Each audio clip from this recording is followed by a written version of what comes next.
I got it a couple of weeks ago, I was very interested in observing how it would affect me and in which way it would work its way through my body, through my energetic body and my physical body, emotional body.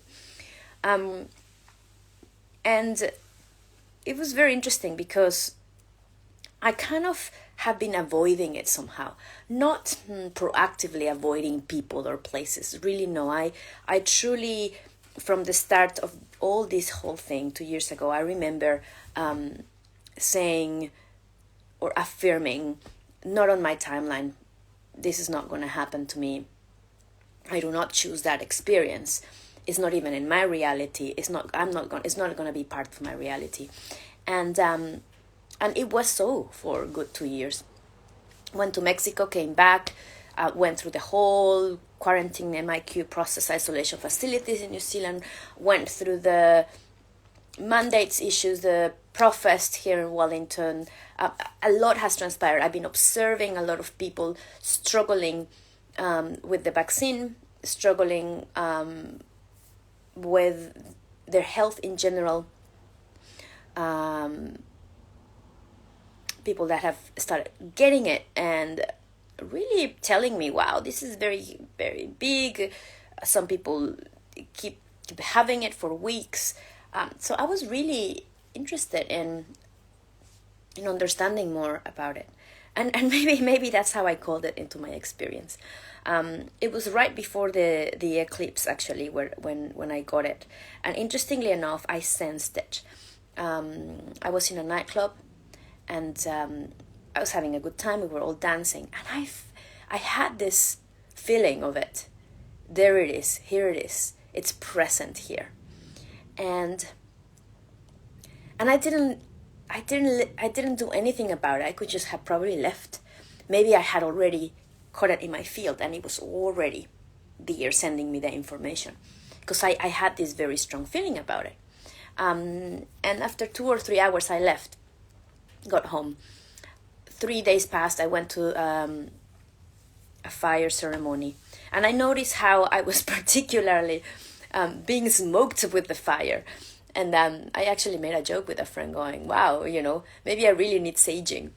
And it really felt like I was particularly working with my rattle around my body field on that night, on that Monday night of the eclipse here in New Zealand. And I really felt like I was clearing and cleansing something. It was very interesting. The next day is when I found out some of my friends that were with me were tested positive.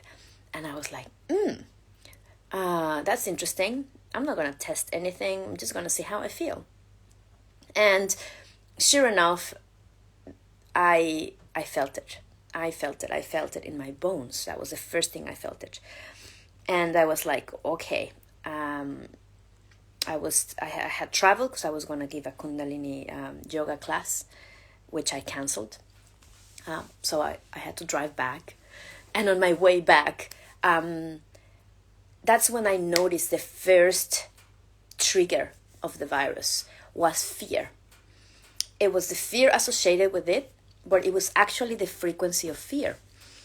I was driving and I felt this fear suddenly and of course I noticed, and I had tapped into this before through hypnosis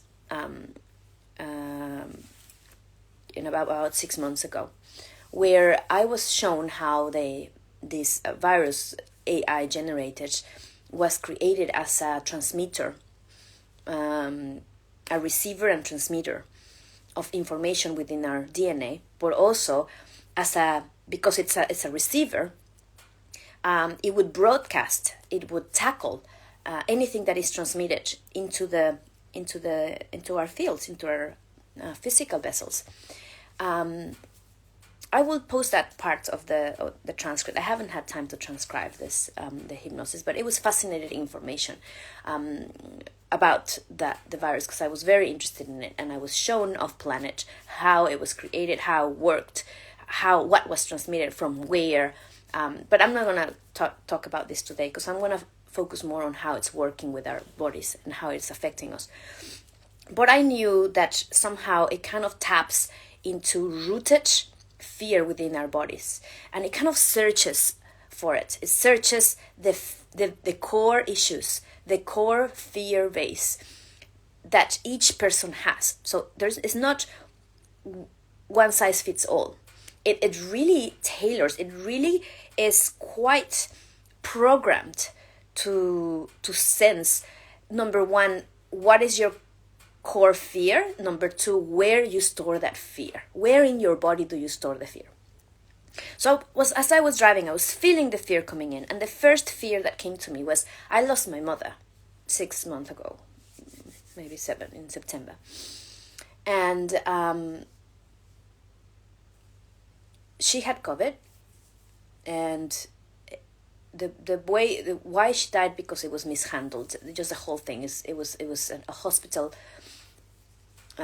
death created by them. So I'm not gonna go into that, but it was still there. The fact that she was on her own, the fact that she didn't tell anybody, and I kind of tapped into that fear. I was particular. I've been on my own this past month and a half, because my partner had to go overseas. My daughter comes to me only 3 or 4 days a week. And so that particular day, I was on my own at night, driving back home, and I was feeling the fear coming in into my bones, particularly on my hips. And then I tapped into the emotions, the emotional grief of my mother's passing, and my own feelings and fears of abandonment. It was very interesting, because that has been my theme, you see. So I noticed how it got in. I felt this fear of, I don't want to go through illness on my own. So I came home, I did a test, I had support, and I got a bit antsy when I saw the positive. I was like, oh shit, here we go. All right, I can do this. I can handle it. But there was an underlying, it had already triggered my fear of, I'm going to go through all this long night feeling like at this stage, the fever had broken. It was very strong fever. I was shivering, I was cold, and I felt I was resisting it so much. It was like, I don't want you here. I don't want you in my field. So the first thing I did was like, okay, I'm not going to be fighting this now. I'm going to connect to it, and I'm going to direct it. I'm in charge here. You're not. So the first thing I did was that. It was claiming the ownership of my body to the AI program and saying, I am in charge of my body. That was the first thing. Yes, you're here. You've already entered my field. You've already accessed my deepest fears. You're going to run your program. I know, I can sense that. It's too late. But you're going to teach me. You're going to teach me what I need to work on. The moment I did that, it was kind of like I let it go. And I was like, okay, I need to remember all of the things I've told my friends who have gone through this, and patients and stuff, to not give in to the fear. Sorry. So that night, the first 2 nights were like this, were very strong fever. In my case, it was right into my bones and in the hips. The hips, it was interesting because it was like birthing pain. It was literally like if they were opening and cracking and opening and cracking. So I know there was probably a lot of fear still stored in my body regarding my latest birth with my daughter. So that was, for me, was very interesting because this AI, at least how it was working for me, remember, this is my experience, was showing me where in my body I had stored fear. And so all the layers, the emotional and the physical. And the physical was in my hips and my bones. The emotional was, I'm alone, I'm abandoned. So that was the first layer. It got deeper. About the third night, I believe. On the day I was good with energy. I'll tell you about what supplements I was taking though, physically, to really support and strengthen, because everything is energy, right? So the moment I knew and I felt the energy of the AI virus coming in to start breaking havoc in my system and see where it would store, I knew that I had to strengthen my body more. I have very strong practices anyway to have a very strong immune system, hence I didn't decide to take the shot or anything like that. But I knew that, there was an extra help needed for the body, just to make sure that there was no weak spots, right? So it was very interesting when my energy levels were fine. I knew I had to go for 7 days. I had gone through 2 nights of fever, shivering, and bone and fear and pain stored in my hips. And after that, there was the mental aspect. It went for my mind. It went for my weak spots in my mind. It went for my core wound. And I went through a very deep feeling of depression. I've suffered depression back in my 20s, actually before, since childhood. It was a theme that it was recurring in my life, and I have gone through many stages. I would say that I fully eradicated. No, you never eradicate depression if it's part of your experience, of your human experience. But what I've learned is I've known when it comes in, when it hits. I know how to recognize it, and now I have way more better tools to go through it. And each time that depression is my friend, it really gets me into a deeper layer to work with. So I would say it's not that I eradicated, but I stopped fighting it, and it stopped being in control of me. Maybe a good 5 years. Yet when it comes, I know it's known territory. It's kind of this energy. It comes in and boom, it gets in and it hits me, and I'm going, whoa, here we go again. Here I have to go through that layer and that wave. So there was depression coming through very strongly, and I had to write it. I had to go, okay, what is happening? Is this gonna take me deeper?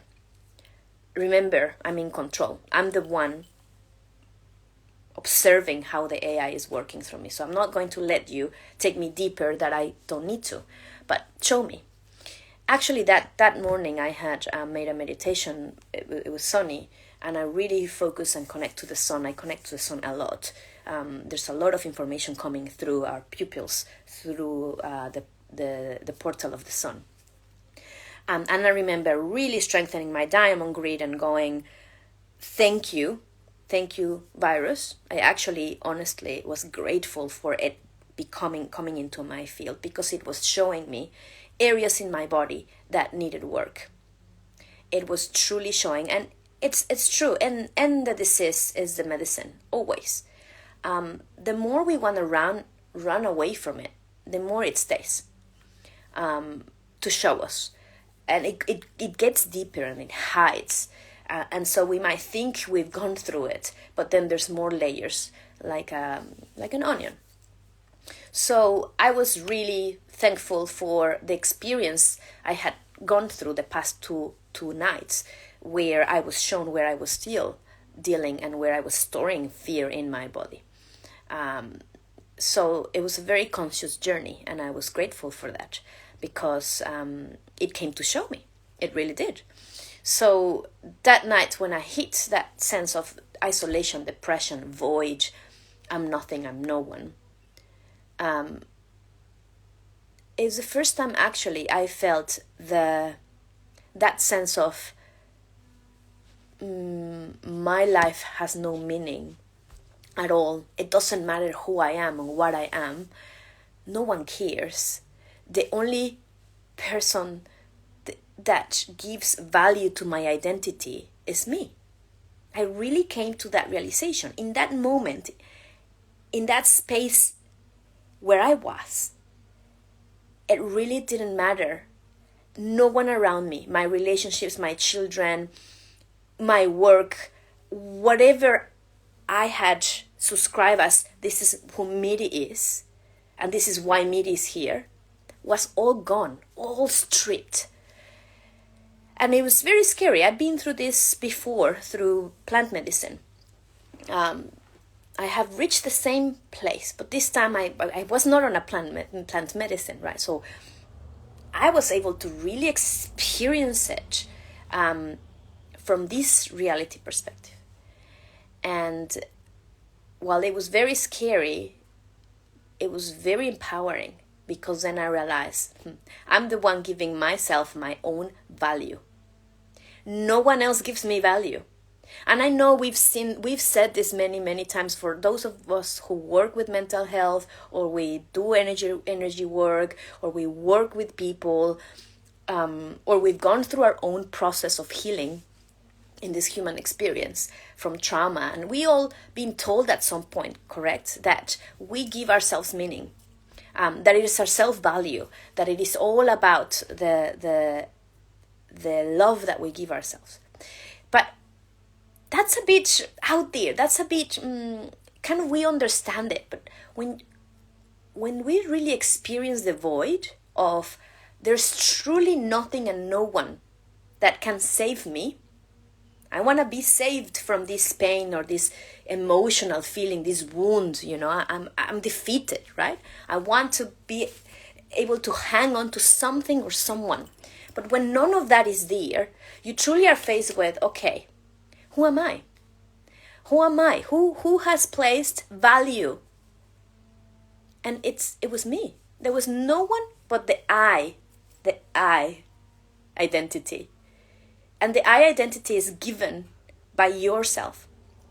You project it out. You are the one that projects out your value, who you are, what you are, how you are, what you do. If you wait for the world to reflect that back to you, to give yourself value, that's the trap. That's the trap, because then you get really so used to the world giving you value that when the world disappears, where is it? You gotta find it. So that was a breakthrough for me, particularly. And even though it took me to moments of nothing matters then, there was a really interesting mantra. I usually work with different mantras when I teach Kundalini, in my meditations, in my work. So this one came in English, and it felt as a hacking device, like a affirmation that would hack whatever I was going through. Because it said to me, I have no one. So it came fully strong. I have no one. And then it said, I have everyone. I have no one. I have everyone. I have no one. I have everyone. And it went on and on. And it started accelerating. I was repeating it like a mantra. If you've seen me, probably I would look like a mad woman, pretty much. Just going, I have no one. I have everyone. I have no one. I have everyone. Until the words meddled, and it became light language. It just became gibberish, and then it became light language. And then it went into pure silence and peace. That was really deep work. After that, I had to deal with, I knew that all of that was over. All of that sense of abandonment. I need my partner to be here for me to feel loved. I need my children to be here for me to be loved. I need my friends to be here or connected to somehow to the world to feel valued. I need to understand what is my purpose. I need to know that I'm being of service. All of that was shown for what it was.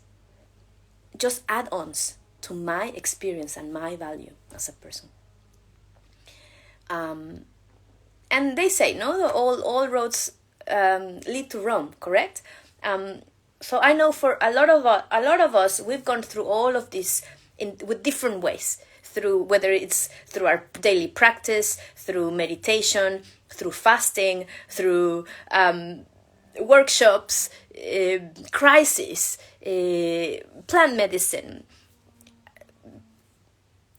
We come to the same conclusion. But the importance here is the path that takes you and leads you there. It was surprising for me that the path this time was through a virus, a experience of a bug in my system, showing me how to enter. And perhaps it's who I am as well, and how I handle life. Maybe that awareness and that intention I had from the start with experiencing the bug in my body was for it to show me where. Because I claimed from the start, I can feel you in my field, but you're not in charge, I am.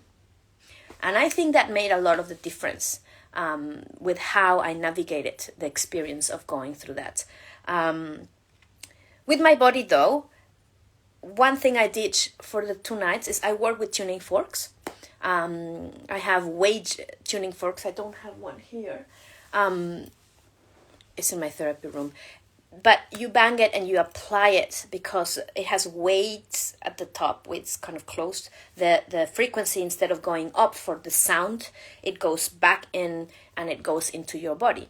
So I was constantly working in different points. I was applying my tuning forks with the Schumann resonance, the 12th octave of the Schumann resonance, 96.6, to really support frequency at a frequency way, at the vibration level, so that the AI bug would not take over, would not take control of my body. And it was constant. I also listened to a very incredible cellular healing regeneration frequency kind of protocol that I found in Spotify, guided completely. It was 2 hours, but I put it on repeat and I was with that all night, listening to that. And that kept my mind at focus. When pain was coming in for me, when I felt the pain in my hips and my bones and the feeling of exhaustion, that was keeping my mind to not lose it. It's like, do not lose your shit. Just listen to this boom. It would come in, this energies with the sound, plus my tuning forks, plus allowing the experience to happen without being lost in it. So that was very, very helpful. Now, physically, what I really used, and I think is very important, we give it for granted, is a very good source of vitamins. And I found Cellular Medicines. They are based in Auckland. They're incredible. These guys, oh my God, I'm going to show first in Instagram. And then I'm going to show in Facebook here. So Cellular Medicines here, they use liposomal. It's just a process that allows you to absorb very quickly. So this one was an evening and morning tool that actually I have a lot, but I had extras because I also provide them to my clients. And this one is basically vitamin C, D, zinc, selenium, and quercetin. And it's this helped me. This really sustained me. I was having 15 meals in the morning, 15 meals at night. The night one has vitamin A, the night one, and it's basically all I needed. These plus my juicing. I'm very strict with my juicing in the morning. I do not go straight into eating carbs at all. I go straight into celery juice, cold pressed celery juice every morning with lemon. That's what I have first thing. And so I was doing that, and I was doing garlic and ginger tea, and I was having my vitamins. I added reishi mushrooms and beef broth to support my bones for the loss of energy and dealing with the fever, of course. I was definitely cutting completely any sugars or dairy out of the question. I know this, I understand how my body works. The sugar really kills your immunity. So there's no carbs, no sugar. It was straight into the juicing, the vitamins, the vegetable soups, the broth. So I knew I had to sustain that. So there are no magic pills that will keep you healthy. It is a whole holistic approach. It has to do with your ability to discipline yourself, to give your body, your mind, and your emotional self and your spiritual self everything it needs to go through things like this. Now, I tapped into the energetics of the AI at some point as well, working with my Arcturian friends. And I knew where it would store the antennas, basically to transmit and receive information. And it works differently. They were showing me it works different in different people. Because, again, it goes and searches for the place in your body where you're storing fear. So that's where the microchip antenna goes in. And these are also installed in the vaccines. So it basically we become this material where, just like our phones are, we're becoming these transmitters and receivers. Now, we organically have that in us. Our cells, every cell in our body, is a transmitter and a receiver of information and energy. Okay? Maybe you didn't know it, but this is a reality. So we organically have that. That's why we're constantly receiving and transmitting energy, information, thought waves, everything, constantly into this reality, right? Into the collective. So we're absorbing. So that's why it's very, very important to be aware of what information you're receiving, if you can be as conscious as you can. What are you putting into your body in terms of everything, from food intake to thought waves, to sound waves, to information, to energy fields of others, content. What content am I receiving? What content I am broadcasting? Correct? So, but the AI, these bugs are built so that it overrides our organic capacity or ability. And this is not the first bug that has been done like this. So many have been created like that, and that's how they work, and that's how they wreak havoc in the body if they are left unchecked, if there is not an awareness of it. So how you deal with it, if you already have had it. I was in touch with a few friends that were also like me in the same days and process of going through it. And it was very interesting because the same night that I was going into my own depression, it was tackling other people with anxiety and depression as well. So it was very easy to pinpoint how it is programmed to work. Day one, go attached to the fear. Day two, get deeper into the area where that fear is stored and amplify it. So it was an amplifier. Interesting when I'm saying about, I'm remembering this, thoughts. It was bringing in thoughts that were not mine. And I could access them really quickly, but it was like a trickster because some of the thoughts I've had in my life. For example, jealousy. And again, working with the abandonment. There was a moment where out of the blue, I was just dealing with it. And then I would have a thought about my partner who's away at the moment going, he's not going to come back. He's not going to come back. You're going to be abandoned. He's going to stay and you're going to... It had no sense. That thought had no rooting anywhere. There was no way that was going to happen. And yet it came in as you're going to be left alone. He's not going to come back. He's going to meet someone and he's going to leave you. Wow. So that for me was very clear because I know where I am now. I'm going, that's not real, but it came in. And I was like, okay, fine. I stopped that. Then another one came. He hasn't contacted you. What's going on? Jealousy. I know this one. I've been jealous before. Yes, I am able of being jealous and insecure. You're going into my insecurity now. Okay, what's my insecurity? Being old? Yeah, okay. Not being attractive enough, not being worthy enough to come back to. All of that. So I tapped into that too.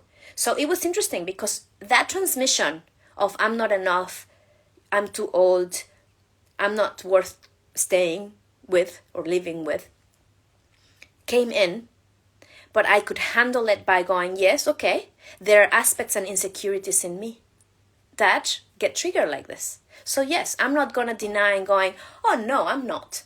I've got this. No, I am an insecure person too. So it even came like that. And that's why I call it's a trickster. It's an amplifier, a transmitter of information, a receiver of information, and a trickster.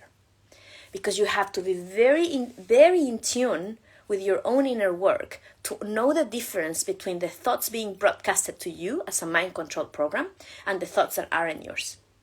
And that is true for the moments, the current times we're living in, because we're constantly being broadcasted that, either at plain sight with our phones, all this messaging constantly coming in through, working with that, transmitting information to us, and those that are not so overtly and openly.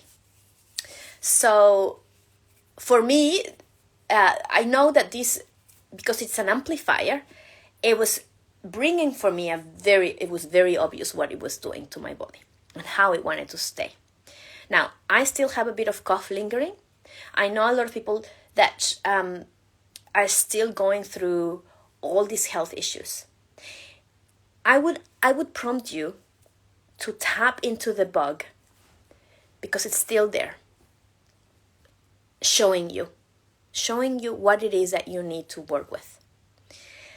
Really go deep and find where you're storing your fear in your body, because it works with the energy of fear. Not only in your physical layer, in your emotional layer, in your mental layer, and your energetic layer. So